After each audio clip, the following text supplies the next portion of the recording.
ay pagpatuloy mo naman. Nakapagtapos ka naman. Hindi. Ngayon po nag-aaral po ako tapos may part-time job na ako.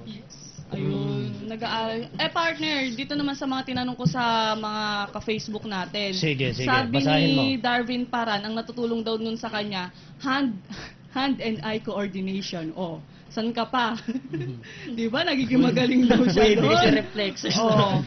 Tsaka, ayun, eto, sabihin naman natin na, yan, parang sa pamilya nila okay lang kaya parang nakukontinue nila. Pero pagdating naman, halimbawa, kunyari, sa love life nyo, naka-apekto na ba yung paglalaro nyo ng Dota? Oo, mas or binigyan ng mo ba? computer game? Mas binigyan mo ba ng panahon Atensyon, yung paglalaro kaysa yung sino ba na may Si Aaron po, BL? makasagot.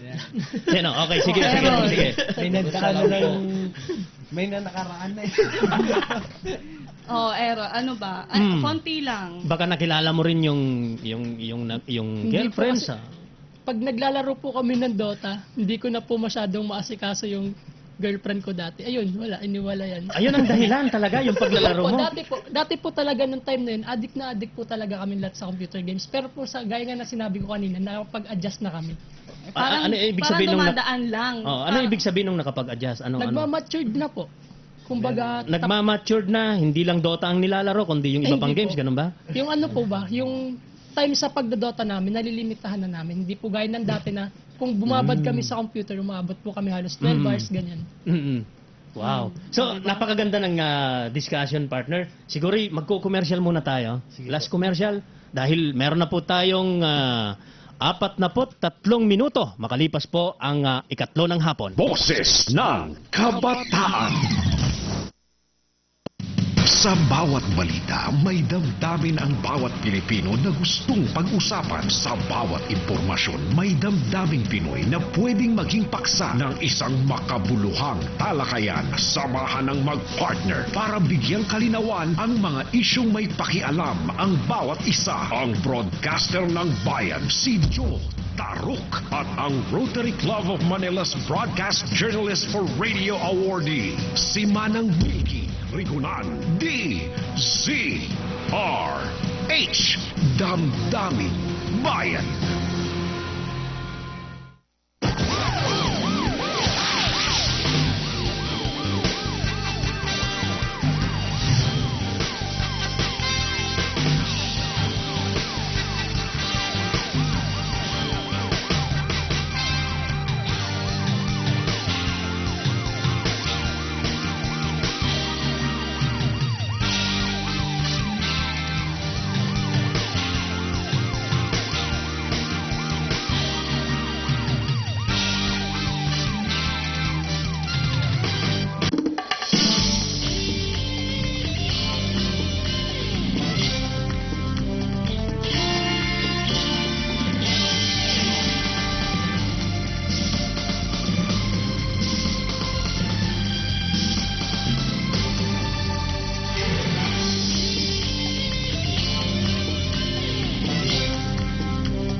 Espesyal na balita. Tatak, Teo Makalma yan. Mga komentaryong walang katulad.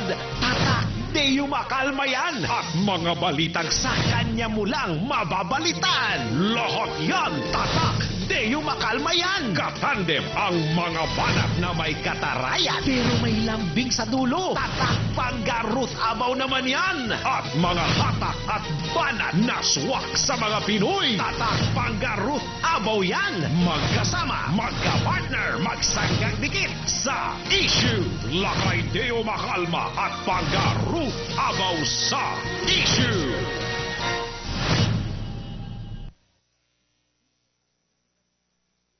Mas maingay pa sa manok. Mas nakakagulantang pa sa busina ng truck. Mas nakakagulat pa sa alarm clock. Kumpletuhin ang gising kasama ang mga balita at impormasyon ng Dire-Diretso sa Magandang Umaga Pilipinas. Kasama ang kakulay, parang kape na si Henry Uri. Magandang Umaga Pilipinas sa DZRH.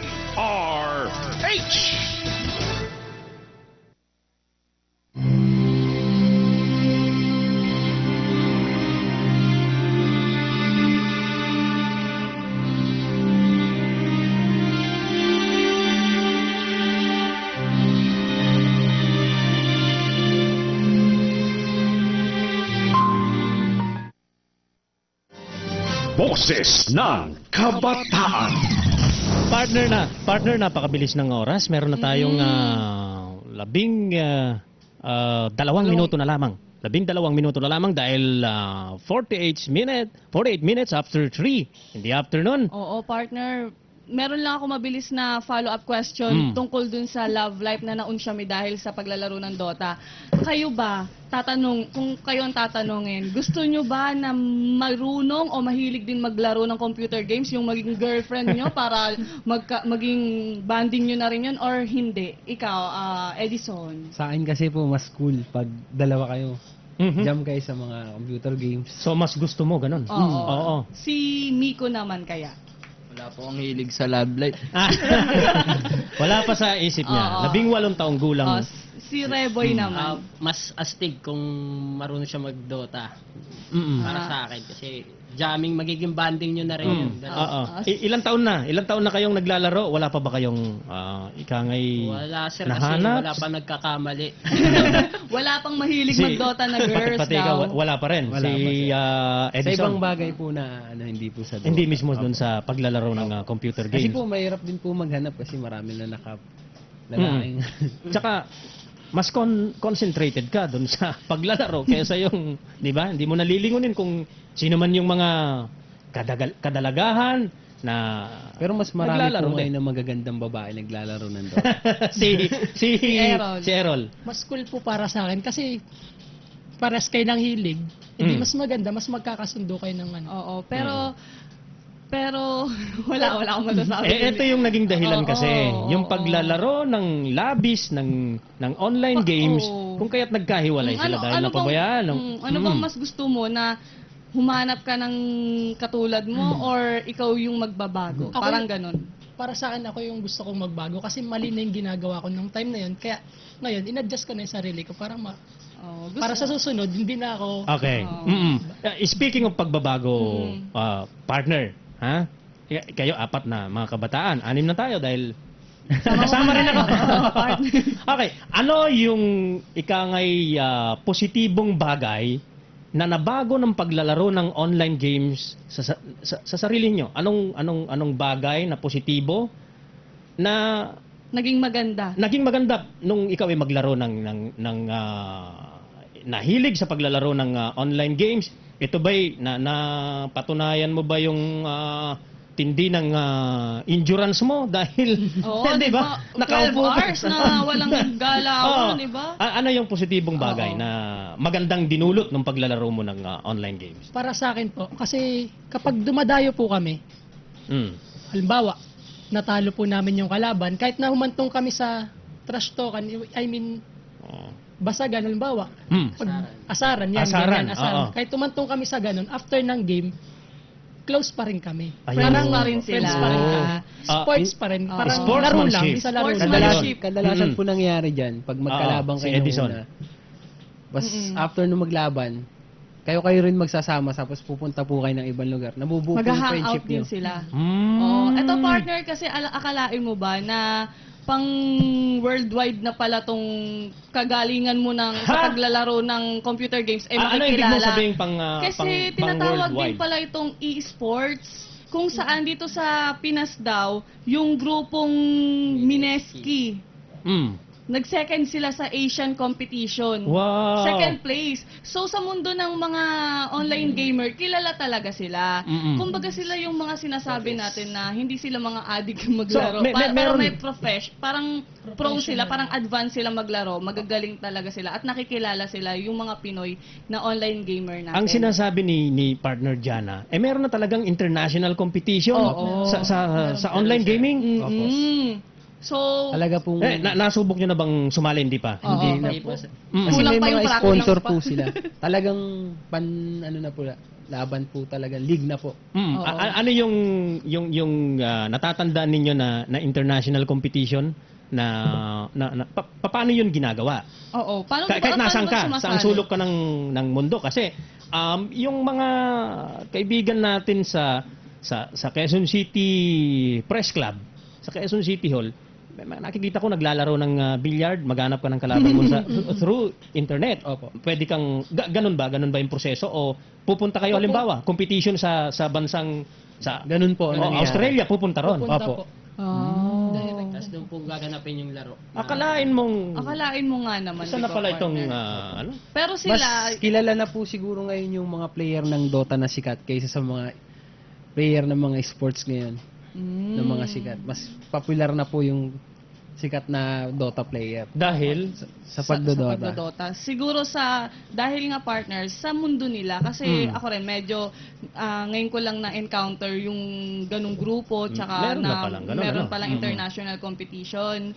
Pero siguro nga, talaga sa kanila, kilalang kilala nila yun. Sila yung mga, sabi nga dito si Nico Salandanan, sila daw yung mga may goal, may vision sa paglalaro. Alam mo yun, yung parang meron talaga silang gustong makamit. Yung, syempre, yung honor din, yung karangalan. O, di ba? Hindi lang basta sila naglalaro ng, hindi lang sila nagpapakalulong sa paglalaro, pero Oo. meron silang gustong patunayan. at isipin mo partner yung binabanggit mo kanina, naging pangalawa. Second placer lang naman tayo, 'di ba? Sa Asian, di ba? Saan ka pa, 'di ba? Talaga nga naman ano. Sa lahat ng larangan, talagang may Oo. Pinoy na Oo. umaangat, Ang partner. mundo ng teknolohiya talagang nag-i-evolve. Mas mabilis Oo, po. ngayon sports na pala. Sports na pala siya. E-sports daw, di ba? Pero eto pang huli, partner, gusto ko marinig sa kanila na kayo naranasan nyo na maging mahilig kayo sa paglalaro nito. Pero sa mga kabataan ngayon, sabihin natin na 18 years old pababa, hihikayatin nyo ba sila na maglaan din kung gaano kayo katagal naglaro na sabihin natin 5 hours a day? Oo. Dadagdagan ko yan, partner, Oo. para sa panghuling statement na manggagaling sa inyo. Kapag ka ba kayo'y nalagay na sa ikangay estado ng buhay na kayo'y mag-aasawa, May sarili ng magkakaroon ng sariling pamilya, magkakaanak, kayo ba'y hindi nyo ba pipigilan? Pagbabawalan, oo. Pagbabawalan yung inyong magiging anak na katulad ninyo na naging sobrang hilig sa online gaming, kapag kayo ay naging nakahiligan din na magiging anak ninyo. Si Edison, papayagan mo ba? Papayagan ko po basta nasa tama yung paggamit niya ng oras niya. May oras para sa pag-aaral saka dun. Pero yung oras na sinasabi mo, tamang oras na sinasabi mo, hindi mo rin ginawa. Dahil naglaro ka. Ayoko na pong matulad sa Ayun, yun So in naman. short, Oo. hindi niya papayagan. Hindi niya ina-encourage Oo. na maging katulad Na ganun niya. kahaba yung ilalaan. Oo. Opo. Sa tingin mo, gano'n yung tamang oras na sinasabi mo? 1 oras yan? 2 Siguro oras? po 1 to 2 hours. 1 hour to 2. A Okay day. na po yun. Okay na yon. Si Errol naman, ikaw, sa mga kabataan na nakikinig at nanonood sa atin ngayon, anong maipapayo mo sa kanila? Para sa akin, hindi. Hindi ko hikayatin kung sakaling magkakaroon man ako ng anak. Hindi ko hikayatin yung Dahil? Kasi alam ko yung addiction sa isang game, kapag natuto ka nun, mahirap pigilan. Kasi ako nagkamali na rin dati na ganun nagbabad ng ganun katagal. Kaya ayoko matutunan nila hanggat maaari. Yung addiction ba dito sa ganito, partner, meron ka na bang nabasang pag-aaral na yung addiction sa online gaming ay mahihahalin tulad din doon sa addiction, halimbawa, paninigarilyo? Dahil maraming kabataan ang naninigarilyo ngayon. Pwede rin kayang, ganun din yung ika nga pag mahilig ka sa paglalaro ng games through internet, baka yung paninigarilyo ganun din ganun din yung kagustuhan mo talaga kasi mahirap ding alisin yung paninigarilyo. Ang hirap pigilan. So aminado si Errol na may Hindi. nasayang sa kanila, sa kanya. At hindi niya papayagan yung kanyang magiging anak si Reboy. Sir, ako hindi ko rin papayagan yung magiging anak ko na magiging addict sa kasi naranasan ko na yung nung pangat na nangyari sa akin. Ayoko na rin mangyari tulad sa ng ayun nga yung sa pag-aaral. Na pabayaan yung pag-aaral niya tapos baka magaya rin sa akin kaya siguro lilimitahan lang kung mag-aano ng computer games. Ikaw naman, si Miko. Hindi ko rin po papayagan. Oo. Magdo. Hindi mo papayag, as in hindi mo ipapakilala yung Dota or anak, ito yung mga computer games, pwede kang maglaro nito, pero dapat tapos muna ang assignments, tapos muna yung mga dapat mong gawin, or Pwede pag ganun. Tuturuan mo ng disiplina. ayun ang importante. Bibigyan ko lang siya ng oras para doon sa computer games. Nako, yung pamangkin ko, yung dalawang pamangkin ko sa Tarlac, sa San Rafael, Tarlac City. Si Janjan saka si Jansis, magkapatid. Narinig ninyo, napakahilig ninyong maglaro pero hindi naman napapabayaan yung pag-aaral. Kahit pa paano, may mga honors naman sila. Ayun. Isa yung cutting nila Cutting, ganun. Cutting daw, Ganun mga nangyari. natatamaan. Di ba? Para sa Dota. So, nakita natin, mga kaibigan, mga kapwa kabataan, nakita natin yung ika nga, partner, merong common denominator sila, di ba? Oo. Sila dumaan na sa pagkahilig, sa paglalaro ng online games. Inamin nila na naging masaya sila, nabuo yung mga pagkakaibigan, sportsmanship na naipakita nila, pero sa bandang huli hindi nila hinihikayat yung mga kabataan natin na siguro sabihin na natin na lahat naman talaga ng sobra or Yes. yung sobra Lahat ng sumobra ay talagang masama. nakasasama. Merong negatibong epekto. Oo. So, ang sabi nga nila, in moderation lahat. In moderation. Pati naman po mga kaibigan yung pagkain di ba? Ang sarap kumain pero pag sobra po yan, alam na ho natin lahat. Oo. At saka partner, kung sila mismo sabihin natin sa gantong edad nila ay ganun na yung nakikita nila, sana nga magkatotoo na sa mga susunod ngang henerasyon hindi na nga masyadong malulung yung mga kabataan, lalo na yung baon ng binibigay ng mga magulang. Correct, oo. Dahil yung mga kabataan na yun, wala pa naman silang mga mag-aaral, wala pa naman silang source of living. funds, na maaari nilang gamitin doon sa kanuman yung nakakahiligan nila. At Hindi saka, na natin ilalayo sa iba pang mga hilig ng kabataan. Yung paninigarilyo. Ano bang magandang may dudulot nito? Hindi ba? Oo. Pero yun nga, gaya nga ng sinasabi nila, may time. Pagkatapos mo na lahat ng, parang reward sa sarili mo, yes, naging maganda, naging produktibo yung araw kong to, siguro, okay lang naman siguro, 30 minutes makapaglaro ako, di ba? Oo. Hindi naman po ikangay sinasagkaan namin, lalo na yung mga magulang, yung pagkahilig ng isang kabataan sa anumang online games, sa networking, sa anumang networking sites, networking site. Facebook, Kaya lang po, ang lahat po'y daanin natin sa katamtaman. Ilaan din natin at hatiin natin yung 24 oras sa ating buhay, sa maghapon, na bigyan natin ng konting oras lang. Sa pamilya. 1-2 oras, hindi ba? Sa pamilya, sa pag-aaral, sa mga kaibigan, o sa trabaho, sa sarili. Kasi kailangan mo magpahinga. At higit sa lahat, magpasalamat po tayo sa poong may likha. So mga kaibigan, Boses ng Kabataan. yan na po ang isang oras na pakikipagtalakayan natin sa mga kabataan. Maraming salamat kay Errol, Edison, Miko at Reboy. At sana, ang makahiligan ninyo'y magpunta na lamang sa Star City. Magandang hapon po sa lahat. Ako po si Val Gonzales. At hanggang sa susunod na Sabado, ito pa rin po si Jana Banana Abejero. At kami po'y naglilingkod sa pagbabalita. Programang nagpapahalaga sa lakas at talino ng mga kabataan. Hanggang sa susunod na Sabado, muli nating pakinggan ang boses ng kabataan.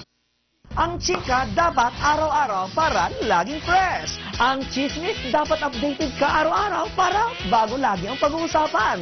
Makichika, makichismis, maki-SD na araw-araw. Showbiz, chismis, araw-araw na.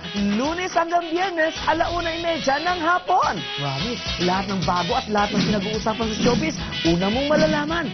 At ako ang makakasama ninyo. Ang sobrang updated, mas kumikinang pa sa bago at ang fresh na fresh. Ako si Rocky para sa SD Showbiz Chismis! ST Showbiz Chismis. Araw-araw 1:30 p.m.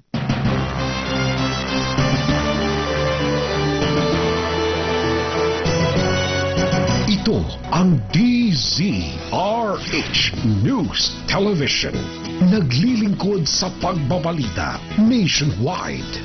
DZRH, supok na sa balita.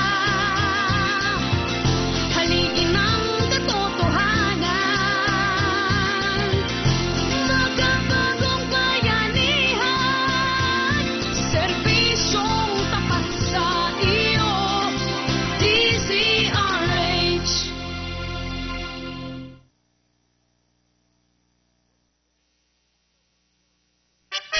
Pagsapit ng alas 7 ng umaga, dapat alam mo na ang pinakabagong balita sa Pangunahing Balita. Ang mga lingkod sa pagbabalita, ang broadcaster ng bayan, Joe Taruk at Lakay Mayor Deo Macalma.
Sundalo Rebelde. Ano ang tunay nilang kwento? Kwentong kapupulutan ng aral. Kwentong magpapatuloy hanggang sa mga susunod na henerasyon. Subaybayan ang mga pagsasadula ng mga tunay na kwento ng rebeldeng nagbalik loob sa pamahalaan na iniwan ang armadong pakikibaka at pinili ang magbagong buhay. Gayon din ang mga sundalong nagbuwis ng kanilang buhay sa pagtatanggol sa inang bayan. Ito ang katotohanan. Mga kabayanihan ng Kawal Pilipino. Tuwing Sabado, alas 9:30 ng gabi sa Abot Kamay sa DZRH. Kasama sina Katotong Bing Formento at Karen Oyong. Ito ang katotohanan, mga kabayanihan ng Kawal Pilipino.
Philippine Standard Time, 7 minuto na makalipas ang alas 4 ng hapon.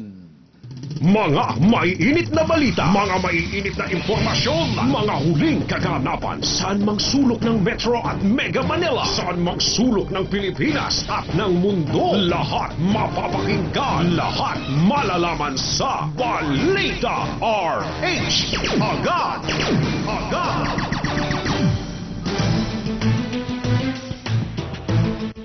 Magandang hapon sa inyong lahat, sa lahat ng inaabot ng broadcast ng DZRH. Kumusta na po kayo dyan? Ngayon po ay Sabado, so pang Sabadong edisyon ng Balita RH Agad. Samahan nyo ako hanggang ikalima ng hapon dito sa ating mga balita at pagtalakay sa ilang may init na usapin. Ako po si Reggie Espiritu at sa ulo ng ating mga balita sa Balita RH Agad ngayong January 11, 2014. RH Agad! Lalaking pumatay sa nobya bago nagpakamatay, kurir ng sindikato ng droga. RH Agad! Agad! Umaga sa Baguio City yung kanina, yan po ang naitalang pinakamaginaw ayon sa Pag-asa. RH Sunog, sumiklab sa residential building sa Maynila. RH Agad! Agad! Bagong patakaran ng China sa West Philippine Sea, dededmahin ng Pilipinas. RH Agad! At Ninoy Aquino Airport kasama na naman sa listahan ng mga pangit ng serbisyong airport. RH Agad! Ulo yan ang mga balita at ngayon sa ating mga detalye. Malaki ang paniwala ng Quezon City Police District na drug courier ang lalaking nagbaril sa sarili matapos barilin at mapatay ang kanyang girlfriend sa loob ng motel kahapon.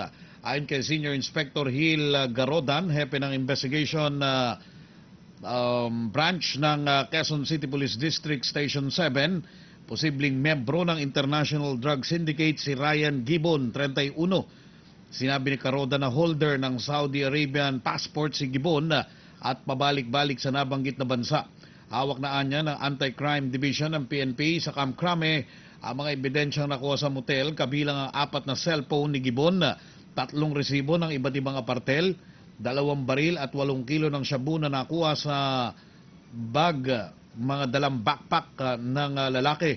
Lamitaw sa investigasyon na binaril ni Gibbon ang girlfriend na si Aiza Cortez matapos naman i-flash sa inidoro ang 4 na kilo ng shabu at saka naman nagbaril sa sarili nang may biglang kumatok sa kwarto para rumesponde sa narinig na putukan.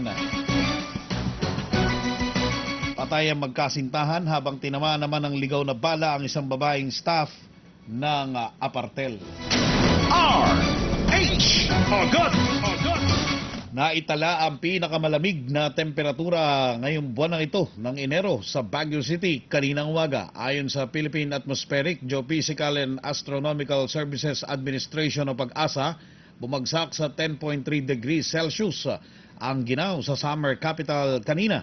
Ang pinakamababang temperatura naman na naitala sa kasaysayan ng Baguio ay nung Enero 18, 1961 kung saan pumalo sa napakaginaw na napakalamig na 6.3